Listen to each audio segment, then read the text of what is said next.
जोहार, नमस्कार, आदाब, सत श्री अकाल। मैं हूं इमरान और अभी आप देख रहे हैं झारखंड दृष्टि न्यूज। मैं मौजूद हूं मैया बाबू हॉस्पिटल रेड़मा में और हमारे साथ मौजूद हैं मैया बाबू हॉस्पिटल के डायरेक्टर डॉक्टर कादिर परवेज जी। झारखंड दृष्टि न्यूज आपका स्वागत करता है सर।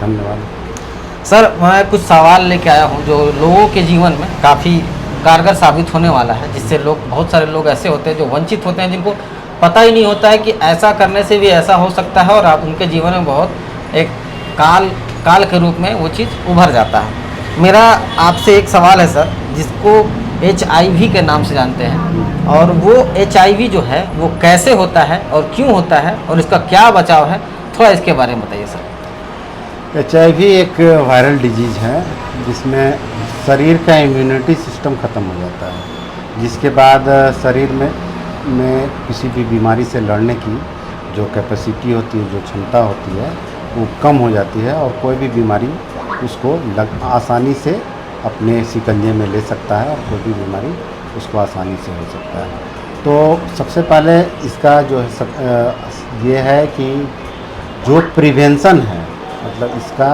प्रोटेक्शन ये हो नहीं, इसके लिए हम लोग को जानना चाहिए। जो भी लोग हैं, जो समाज के लोग हैं, जो कम पढ़े लिखे लोग हैं, उनको इसके बारे में पता होना चाहिए कि बीमारी कैसे फैलता है। तो सबसे मुख्य कारण ये है कि जो भी HIV इन्फेक्टेड पर्सन है, इसके साथ सेक्सुअल रिलेशन बनाने से इसकी फैलने की संभावना ज़्यादा होती है। इसके अलावा हम लोग को अगर किसी का ब्लड ट्रांसफ्यूजन हो, ब्लड ट्रांसफ्यूजन पहले अगर उसका समुचित जांच नहीं हुआ है, उससे हो सकता है। कभी कभी HIV पेशेंट अचानक से कोई हेल्थ प्रोफेशनल, डॉक्टर या पैरामेडिकल स्टाफ उसको स्किन जो इंजेक्शन निडल का प्रिक होने से भी हो सकता है। और जो HIV पेशेंट हैं उनसे के कांटेक्ट में रहने से भी कुछ संभावनाएं हैं कि उसको HIV हो सकता है। कांटेक्ट को थोड़ा सा अच्छे से विस्तार से अगर समझाएंगे। कांटेक्ट मतलब साथ में बैठना या खाना पीना उठना? नहीं, साथ में बैठने खाने से नहीं होगा। उसका एक ही ये है कि ब्लड का कांटेक्ट होना चाहिए। HIV इन्फेक्टेड पर्सन का ब्लड किसी नॉर्मल पर्सन में ब्लड का कांटेक्ट हो गया, अगर कहीं शरीर में छिला हुआ है और उसके शरीर में कहीं छिला हुआ है, दोनों में अगर कांटेक्ट होगा तभी हो पाएगा। हाँ, तभी HIV का इन्फेक्शन हो सकता है। साथ में बैठने से, बातचीत करने से, साथ में खाने से HIV का इन्फेक्शन नहीं होगा। और एक थोड़ा सा सवाल दूसरा टाइप से भी है कि दर्शकों को अच्छा नहीं भी लग सकता है या लग भी सकता है। अगर HIV पर्सन अगर कोई महिला है, अगर एक लड़का जो है अगर उससे माउथ का अगर संबंध बनाना चाहता है, जो आप दर्शक समझ रहे हैं, तो उससे फैलने का नहीं। अगर माउथ टू माउथ जो है ट्रांसमिशन का बहुत कम परसेंटेज है जी, लेकिन अगर माउथ टू माउथ बहुत लंबे समय तक अगर कांटेक्ट में रहा जाए, जिससे ब्लड का एक दूसरे से कांटेक्ट हो जाए, तभी हो सकता है। लक्षण क्या है सर? HIV का शुरू में किसी तरह का कोई लक्षण नहीं मिलता है। HIV का इन्फेक्शन शरीर में फैलने में कम से कम 5 से 15 साल लगता है। HIV इन्फेक्शन जब शरीर में फैल गया तो उसको सच HIV कोई बीमारी नहीं है, लेकिन उसके वजह से सारी बीमारियां, जितने भी बीमारी हैं, जैसे न्यूमोनिया हो गया, ट्यूबरकुलोसिस हो गया, डायरिया हो गया, डिसेंट्री हो गया, टाइफाइड हो गया, इस तरह की जितने भी वायरल डिजीजेज हैं जिसमें शरीर के प्रोटेक्शन करने की कैपेसिटी होती है, ये कैपेसिटी उस पर्सन में, HIV इन्फेक्टेड पर्सन में डाउन हो जाती है, कम हो जाती है। तो कोई भी इन्फेक्शन उसको जल्दी फैलता है और कोई बीमारी उसको जल्दी ठीक भी नहीं होगा, फैलने के साथ साथ जल्दी ठीक भी नहीं होगा, तो उसको फिर जान का खतरा हमेशा बना रहता है। और एक सवाल ये भी है कि अगर मतलब किसी को अगर धाद हो जाता है, तो धाद का HIV से भी कुछ लेना देना है? HIV से उसको कोई लेना देना नहीं है। HIV एक्चुअली वो भी फंगल डिजीज है और HIV वायरल डिजीज है, दोनों में अलग अलग है। बिल्कुल। हाँ, तो दोनों अलग अलग चीज़ है, उसको दांत से किसी तरह का कोई ऐसा रिलेशन नहीं है। एक और बीमारी है सर, हेपेटाइटिस उसको वो क्या है? हेपेटाइटिस में बहुत तरह का कैटेगरी है, hepatitis A B C D E, लेकिन मुख्यतः जो खतरनाक होता है वो हेपेटाइटिस बी होता है और हेपेटाइटिस सी होता है। दो बीमारी मुख्यतः होती है। तो हेपेटाइटिस बी का भी ट्रांसमिशन और डिजीज़ का जो पैथोजेनेसिस है लगभग HIV की तरह ही होता है। इसमें लीवर डिजीज ज़्यादा होता है, लीवर सिरोसिस होने का खतरा रहता है और फैलने का, एक दूसरे में होने का जो HIV का है वही हेपेटाइटिस का है। तो ख़ास तौर से हम लोग गर्भवती महिलाओं को, जो भी है महिलाएं आती हैं एंटीनेटल चेकअप के लिए, तो उन लोग को हम लोग पहले ही जांच करा लेते हैं।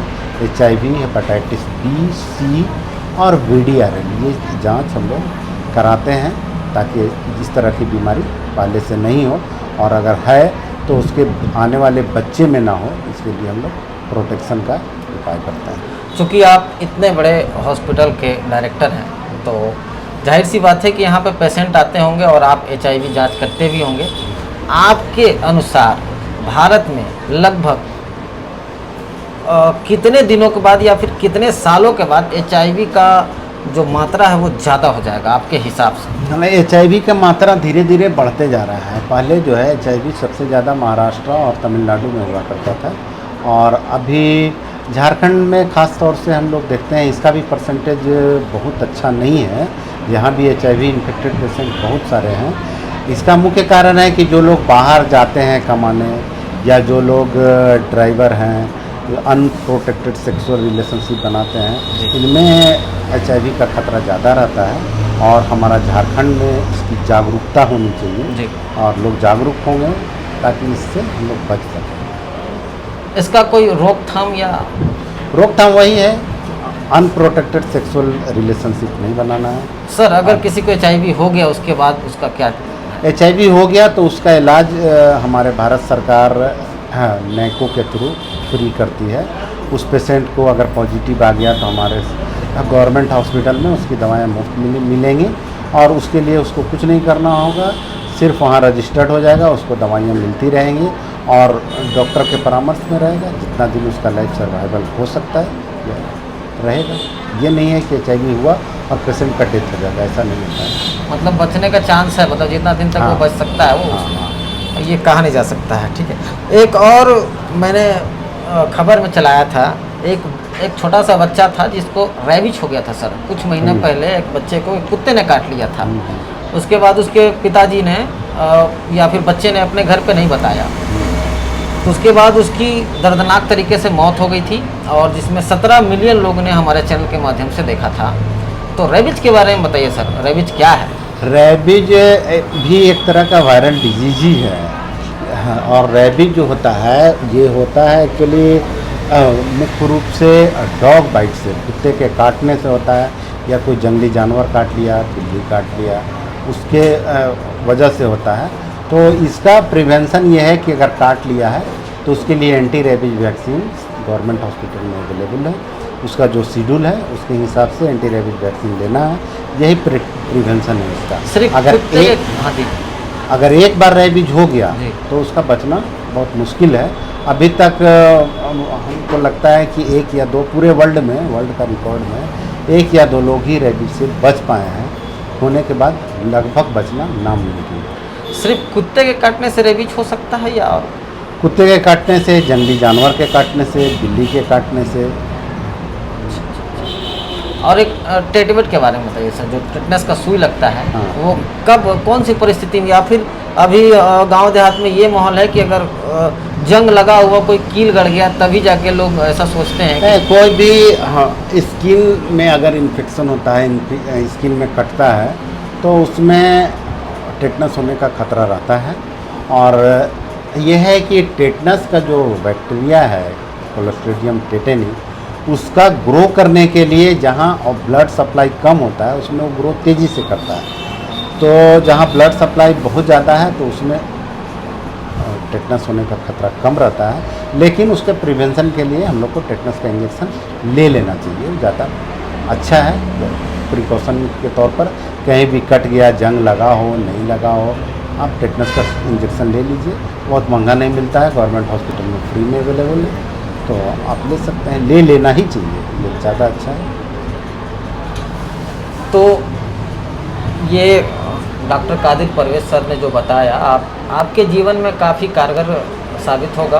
और अगर आप इस वीडियो को देखते हैं और शेयर करते हैं और आप चाहते भी हैं कि आपके द्वारा शेयर करने से या फिर वीडियो अगर बढ़ने से किसी को जानकारी प्राप्त हो तो आप शेयर ज़रूर करिए। और मैं इसी तरह कभी भी कहीं भी जाके ग्राउंड रिपोर्टिंग करूंगा और आपको बताने का प्रयास करूंगा ताकि आपके रोज़मर्रा ज़िंदगी में आपको काम आए। तब तक के लिए दीजिए मुझे इजाज़त। जय हिंद, जय भारत।